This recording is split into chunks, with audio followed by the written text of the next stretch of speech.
शिबली फराज साहब ने हमें ज्वाइन कर लिया है और उनकी तरफ चलते हैं। शिबली फराज साहब, डिप्टी अटॉर्नी जनरल मुस्ताफ़ी हो गए हैं। ये जो फैसला आया है इस पर कानूनी राय यही आ रही है कि ये सब कुछ गैर आइनी है, गैर कानूनी है। तो अब आप लोग कहाँ स्टैंड करते हैं? देखिए, पहली बात तो ये है कि ये फैसला नेशनल असेंबली के स्पीकर की रूलिंग को वो फाइनल होती है, वो कहीं पे चैलेंज भी नहीं हो सकती। अच्छा। ये जो ऑपोजिशन को एक झटका मिला है, क्योंकि वो इस चीज के लिए तैयार ही नहीं थे, क्योंकि उन्होंने तो अपने ओहदों के लिए कोई इंटीरियर मिनिस्टर बन गया था, तो कोई प्राइम मिनिस्टर, तो कोई प्रेसिडेंट, तो उन्होंने तो अपनी जो उसमें हिर्स में कानूनी पहलुओं का और कानूनी ऑप्शंस का कोई नहीं किया, जिसमें कि उन्होंने आज स्पीकर के खिलाफ सुबह जमा करा दी। तो हम तो एक ऑर्गेनाइज टीम है जिसमें कि हमने पूरी plan A, plan B, plan C हमने तैयार किया हुआ था। लेकिन इन प्लान्स में तो आपकी अपनी कानूनी टीम आपके साथ नहीं है। Attorney general, deputy attorney general वो भी मुस्ताफी हो गए हैं। हम इस गंद का हिस्सा नहीं बन सकते, वो ये क्या है? देखें, बात यह है कि जो फैसला अवाम के रिप्रेजेंटेटिव्स करते हैं ना, ये ना अटॉर्नी जनरल करता है, ना कोई, वो हमारी बड़ी इज्जत है उनके लिए, उनकी अपनी सोच हो सकती है, लेकिन जो फैसला ऐवान में हो जाए उसको कोई चैलेंज नहीं कर सकता। ये बात आपको क्लियर होनी चाहिए। बहुत इस वक्त जो है तो लीगल एक्सपर्ट बैठेंगे और वो आपकी और कौम का टाइम जाया करेंगे, लेकिन इसमें जो सर, ये बहुत वैसे अच्छा प्रेसिडेंट है कि कम से कम ऐवान की अहमियत का अंदाजा जो है वो अब आपको भी हो रहा है और सबको आप करा भी रहे हैं। सर हमें अफसोस होगा कि अगर किसी की उम्मीदों पे पानी फिर गए तो उसके जिम्मेदार हम नहीं है। हमने पाकिस्तानी कौम को जवाब देना है, वो हमारे साथ खड़ी हुई है और इंशाल्लाह जो पार्लियामेंट को जो हमने जो साहब, आप भी हमारे साथ प्लीज बैठे रहिएगा। हम आपसे दोबारा भी बात करना चाह रहे हैं। एक बड़ी अहम खबर है, आपको भी ज़ाहिर मालूम है, सदर मुमलिकत ने वजीर आजम की एडवाइस पर कौमी असम्बली तहलील कर दी है। कौमी असम्बली को तहलील कर दिया गया है। सदर मुमलिकत ने वजीर आजम की एडवाइस पर कौमी असम्बली को तहलील कर दिया। शिबली फराज साहब हमारे साथ ही मौजूद हैं, उनसे हम बात करें। लेकिन शिबली फराज साहब, आपसे यही जानना चाह रहे हैं कि अगर प्राइम मिनिस्टर साहब को असेंबली डिसॉल्व करनी थी, आगे प्राइम मिनिस्टरशिप नहीं करनी थी, तो फिर अदम एतमाद हो जाने देते और उसके बाद मामला चले जाते, रेजिग्नेशन दे देते। वो उनके पास एक आईनी तरीका था रेजिग्नेशन का, उस तरफ नहीं गए और एक ऐसा मामला छेड़ दिया है जिसकी तरफ जाहिर है कि सब उंगलियां उठा रहे हैं। अगेन मुझे अफसोस है कि अगर आपकी ख्वाहिशें पूरी नहीं हुई हैं, मैं तो ये कहता हूँ कि मैं ये कह रहा हूँ कि आपको रिस्पेक्ट करनी होगी। नेशनल असेंबली के जो मेंबरान, जो कि आवाम के नुमाइंदे होते हैं, उन्होंने एक फैसला दिया है, उनका वो कानून बनाते हैं और वही फैसला करते हैं, क्योंकि वो आवाम के नुमाइंदे होते हैं।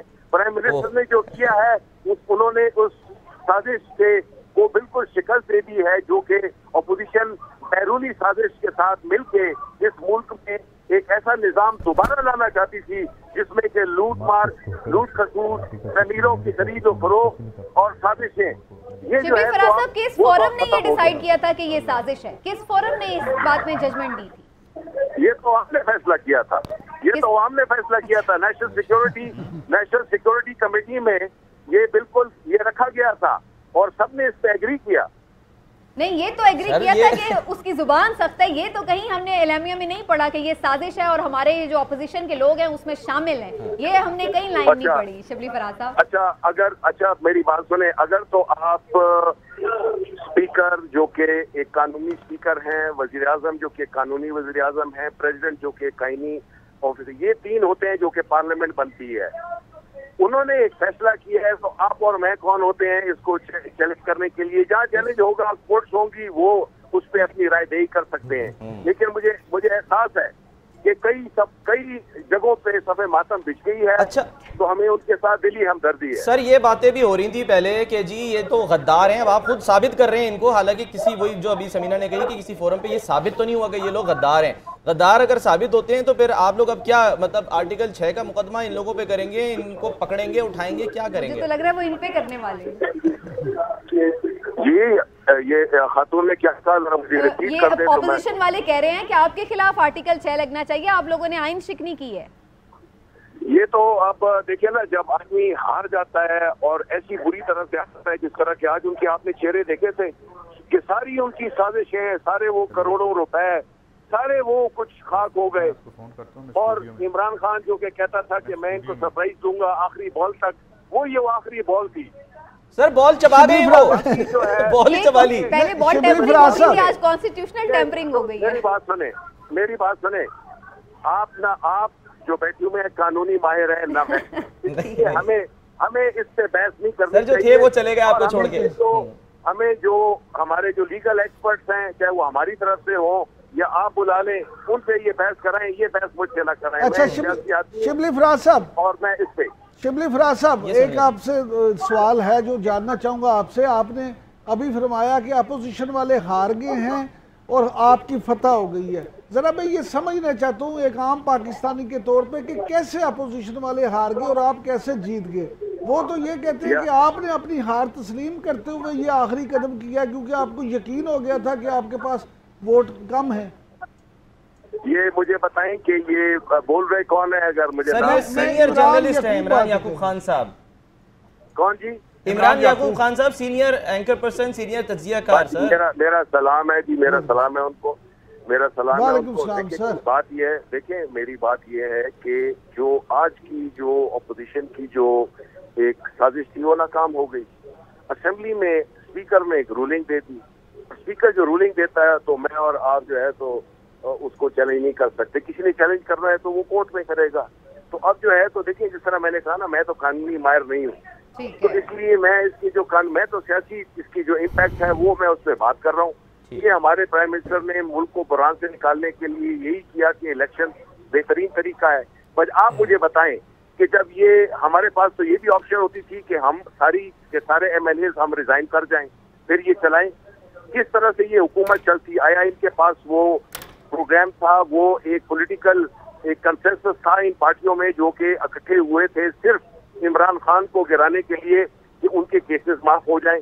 वो फिर उनका मसला होता है ना शिबली फराज साहब। चलिए शुक्रिया आपके वक्त का, और आपका अपना एक मौक़िफ़ है, देखना ये कि ये जो अब नई बहस छिड़ गई है इसका क्या रिजल्ट निकलेगा। दूसरी जानिब एक और खबर के deputy attorney general Khalid Mahmood Khan ने जो है वो खालिद महमूद खान साहब जो हैं उन्होंने मुस्ताफ़ी होने का ऐलान कर दिया और कहा है कि आइन की धज्जियाँ उड़ा दी गई हैं और हुकूमत का मज़ीद दिफा नहीं कर सकता। जी हाँ, हुकूमत की जो अपनी कानूनी टीम है वो भी दिखाई दे रहा है कि इस हलचल में है और अब उनमें भी टूट फूट नजर आ रही है। आइन की धज्जियां उड़ाई गई हैं, ये कहना है डिप्टी अटॉर्नी जनरल का। बाबर अब्बासी हमारे साथ मौजूद हैं तो उनसे जानते हैं मजीद। बाबर, ऐसा लग रहा है कि जो वजीर आजम साहब ने इकदाम किया है उसमें जो उनकी अपनी आइनी और कानूनी टीम है वो भी ऑन बोर्ड नहीं है।